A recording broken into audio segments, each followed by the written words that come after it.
Bonjour à tous. Deuxième vidéo sur l'égocentrique.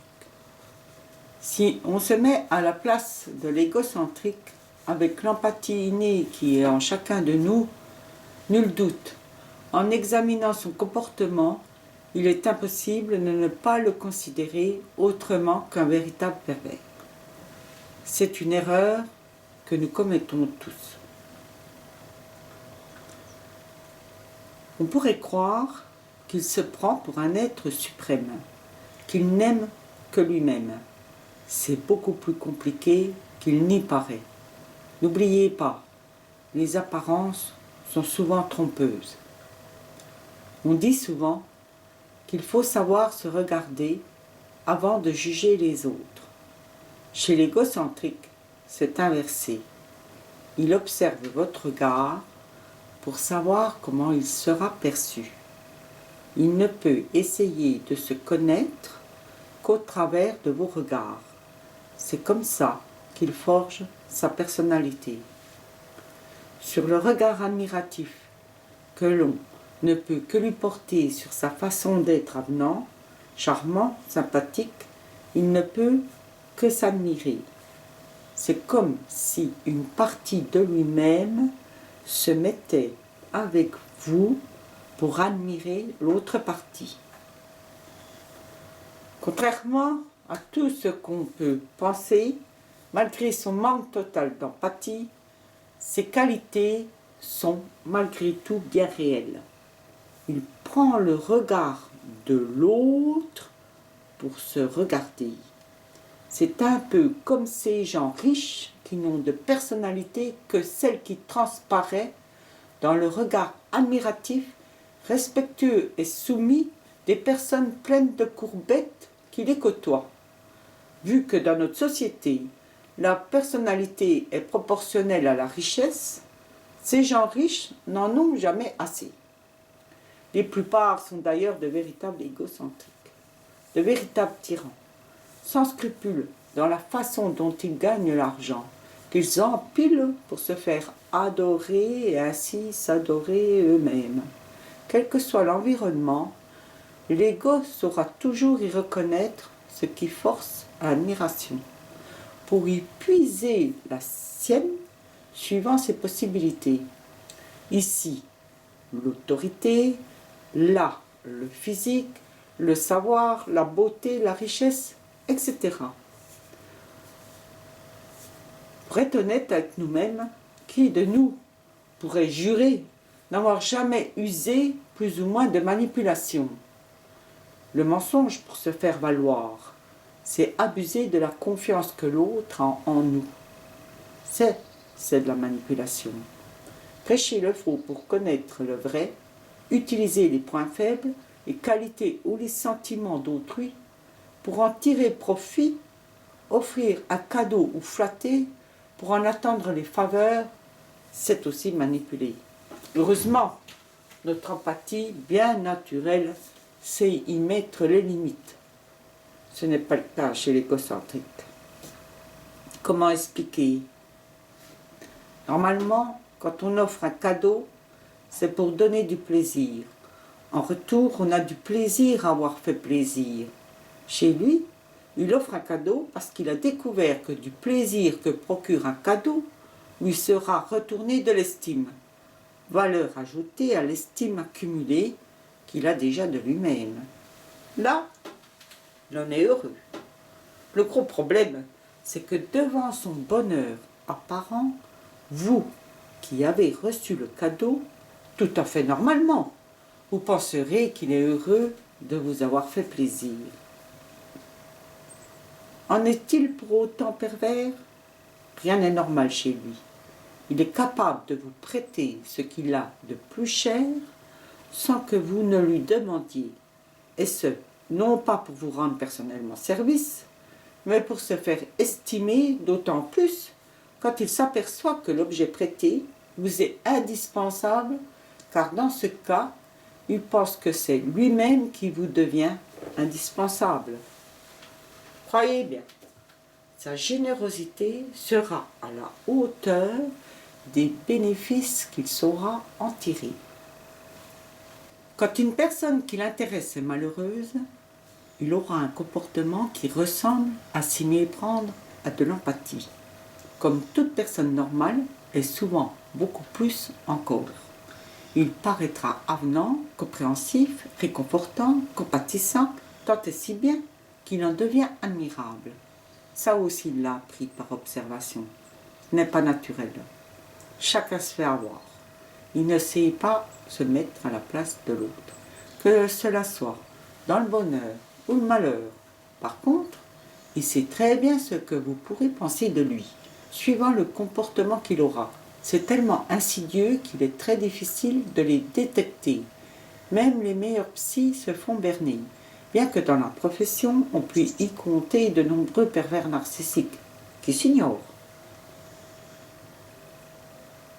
Par ailleurs, l'ego ne fera jamais ce que les autres considèrent comme étant bien sans la présence de ceux qu'il veut charmer. Bien ou mal, il n'en connaît la différence que dans l'appréciation différente de ceux qui l'entourent. C'est incroyable l'intelligence et l'énergie qu'il développe pour comprendre ce qu'il doit faire pour être admiré, en observant les réactions de chacun face au comportement des autres. C'est comme ça qu'il parvient à se fabriquer une personnalité. Tout cela ne serait pas très grave s'il n'avait pas des réactions violentes, voire très violentes, envers ceux qui le portent à douter de l'édifice qu'il s'est construit. Pour exemple, que chacun comprendra que la richesse devienne une imbécilité, et c'est soit le suicide, soit la vengeance par les guerres de tous nos milliardaires, guerres juste comme ça, pour rappeler à chacun l'importance de l'argent, tant pis pour les dégâts. Vu que chacun ne peut comprendre l'autre qu'à travers lui-même, il n'est pas plus facile pour l'égocentrique de comprendre le fonctionnement des personnes normales qu'aux personnes normales de les comprendre. Comprendre l'égocentrique est impossible sans comprendre comment on le devient.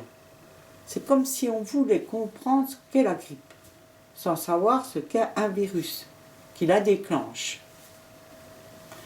Par contre, il n'existe pas de prothèse pour remplacer l'empathie, qui manque chez l'égocentrique.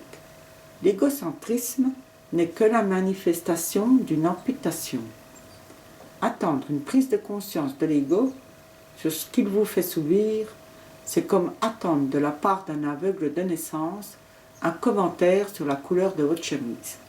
Si vous comprenez cela, vous pourrez alors vivre avec un égocentrique sans jamais en subir les conséquences.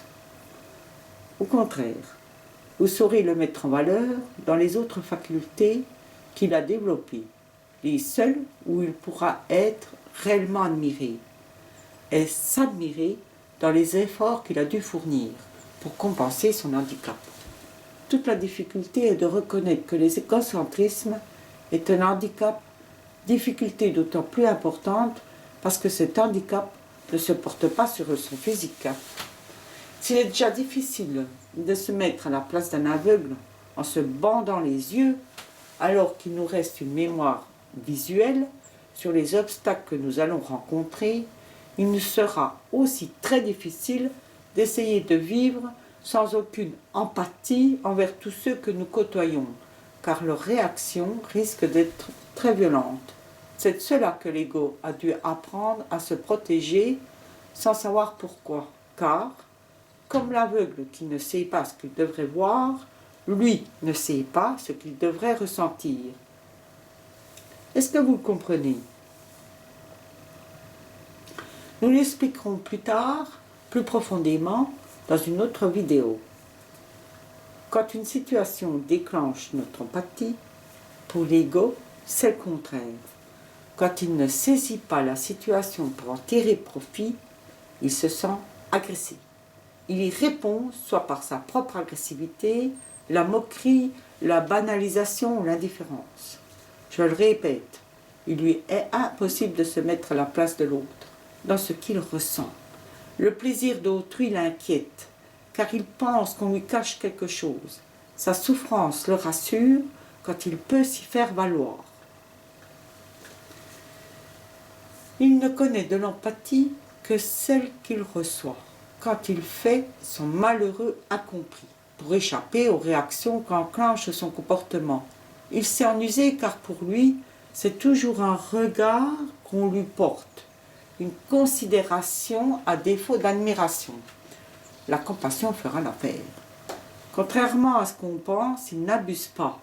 Il se protège, il ne manipule pas. Il se construit, qu'importe la façon dont il trouve les matériaux. Pour lui, il ne cherche pas à détruire l'autre. Il l'invite à être comme lui. Il ne manipule pas. Il force à penser comme lui sur ce qu'il croit être. Tout comme nous, quand nous voulons qu'il prenne conscience des dégâts causés par son comportement. Si vous savez l'observer, vous aurez la sensation étrange qu'il se met avec vous dans tout ce qui peut alimenter son ego, comme si cet ego était une autre personne. Vous remarquerez aussi que dans les conflits, ce n'est plus l'être charmant que vous connaissez qui est en face de vous, mais cet ego qui, pour ne pas crever, peut devenir extrêmement violent pour de nouveau s'imposer. C'est seulement quand il y est parvenu que son agressivité disparaît. Quand sa victime est anéantie, l'être charmant revient, comme si rien ne s'était passé, comme s'il l'avait oublié. Pire, il n'arrive même pas à comprendre que sa victime puisse souffrir, vu que pour lui, sa réaction est tellement normale qu'il faudrait presque l'en remercier. Il est calmé, et ce calme revenu laisse penser à la victime qu'elle a dû recevoir une punition bien méritée sans jamais pouvoir en trouver les motifs, car en réalité il n'y en a pas. Pour cette victime, c'est le début de son auto-dépersonnalisation, de la perte de confiance en soi, la destruction du moi. Pour l'ego, il n'y a qu'un moi possible, c'est celui qui est à son image. Nous le répétons, le pervers narcissique est un psychopathe. Les manifestations de cette pathologie s'expriment différemment suivant les contextes, mais ce n'est jamais sans victime. Il faut souvent voir bien des mois de vie commune, des années, pour s'apercevoir que la personne avec qui on vit est égocentrique. C'est un grand observateur. En couple, il va décortiquer la personne qui l'accompagne. Il va la démonter comme on démonte un pulse, retirant une pièce ici et là pour y poser les siennes. C'est comme ça que sa victime se retrouve la tête à l'envers, à ne plus savoir qui elle est. Souvent intelligent, il retient tout ce qu'il faut faire ou dire pour être pris en considération. Là aussi, on pourrait y voir de la manipulation, alors qu'il ne cherche que les éléments utiles à se construire ou à maintenir sa personnalité. Il sait tout simplement que s'il dit ça ou fait comme ça, il sera admiré par sa capacité d'être comme on le souhaiterait. C'est tout. Quand il vous demande si ça va, c'est seulement pour que sa sympathie soit prise en considération. Votre réponse lui est bien égale. Ce n'est pas de la méchanceté. Il n'a pas d'empathie, et d'ailleurs, quand on lui en parle, il dit que l'empathie ou le se mettre à la place de l'autre ne sont que des trucs de psy. Il s'investit tellement à apprendre ce qu'il faut faire pour être considéré que cela devient une véritable torture quand on lui montre un quelconque signe d'indifférence. Dans le pire, il est capable de parler de lui pendant des heures, même devant une personne mourante, sans même se préoccuper de ses souffrances. N'importe quelle personne normale dira de lui que c'est un véritable goujat. Il est difficile de prendre conscience que l'égocentrique n'est pas une personne normale. Ce n'est pas inscrit sur son physique.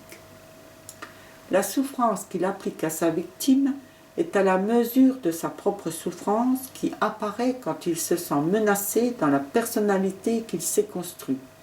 Si vous ne sombrez pas, c'est lui qui sombre. Il n'y a pas d'alternative. Comme nous l'avons dit dans une autre vidéo, que sa victime vienne à s'en suicider ne changera en rien son comportement. il n'aura aucun scrupule. Et son suicide ne servira qu'à lui donner les meilleurs atouts pour continuer ailleurs. Il se donnera l'image d'un veuf éploré qui a bien du mérite d'avoir su accompagner jusqu'au bout une grande malade atteinte d'une grave dépression. Il ne faut pas oublier qu'en France, 160 femmes par an meurent de violences conjugales. Ça laisse perplexe sur le nombre de femmes battues non déclarées. Les viols, avec ou sans meurtre, en font certainement partie. Pire, les enfants martyrs sont souvent les victimes du couple où tous deux sont égocentriques. Quand l'égocentrique ou pervers narcissique manipulateur devient père, c'est souvent une véritable catastrophe pour les enfants et leur mère. On ne naît pas égocentrique. C'est une personne à qui on n'a laissé aucune possibilité d'être elle-même. Pire, on lui en a collé une, dans laquelle il lui est impossible de se reconnaître. Cela s'est produit dès sa plus jeune enfance. Nous en parlons dans une autre vidéo intitulée « Comment devient-on pervers narcissique ?» Pour ne pas terminer que sur du négatif, il est à souligner que tout comme l'aveugle ou le sourd et muet, l'égocentrique handicapé de l'empathie a développé un sens de l'observation inégalé. C'est vraiment dommage, et pour lui et pour son entourage, qu'il ne retrouve pas le sens de l'empathie, car il deviendrait une personne vraiment admirable.